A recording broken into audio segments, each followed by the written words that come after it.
Russian Mayor General Ivan Popov, who commanded the 58th Combined Arms Army, believes the soldiers were stabbed in the back because of mistakes made by Russia's top military command. He announced his dismissal in a voice message, which was published in his Telegram channel by State Duma deputy Andrei Gorelov.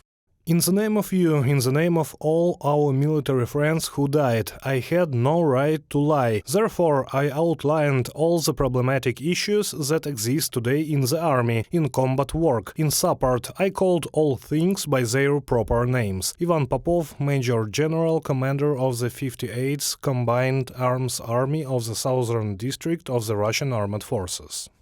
According to him, he raised questions about the death of Russian soldiers as a result of shelling by Ukrainian artillery, about the absence of counter-battery combat, and the absence of artillery reconnaissance stations. In this regard, apparently the senior commanders felt some kind of danger in me and swiftly, in one day of light, created an order from the Minister of Defense, removed me from the order and got rid of me. We were hit from the rear by our senior commander, treacherously and violently decapitating the army at the most difficult, tense moment. Ivan Popov, Major General, Commander of the 58th Combined Arms Army of the Southern District of the Russian Armed Forces.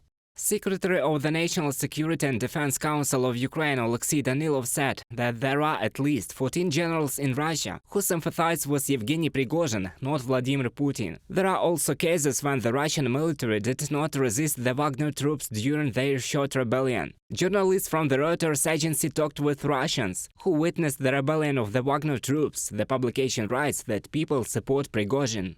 Я думаю, их больше. Их больше это... I think there are more of them. This is, in principle, the number of difficult ones to count, but obviously not 14. Well, they do not speak again, and Prigozhin and these generals did not oppose Putin. They opposed the leadership of the Ministry of Defense and the General Staff, specifically against Shoigu and Gerasimov. Therefore, it's as if the game of elites is really going on here. Mafia showdowns and again, the more they shake each other, the faster the war will end. The faster Ukraine will liberate its territories and begin a peaceful life, and then won't be daily bombs fall on Ukrainian cities where civilians are killed. Companies associated with Yevgeny Prigozhin continued to contract food supplies to schools and hospitals after the mutiny. After June 24th, the amount of 9 contracts amounted to 1,064 million rubles.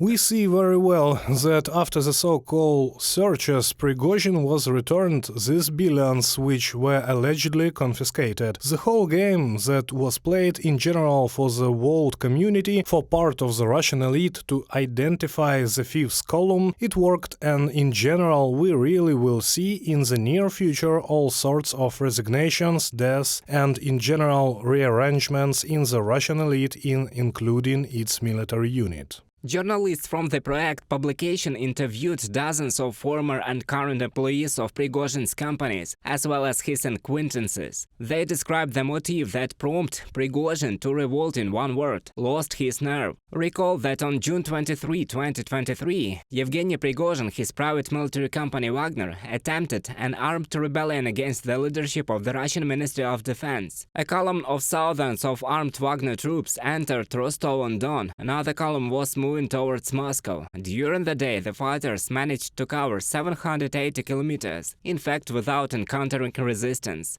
Reported by Roman Smoler, Yulia Bil, UA TV News.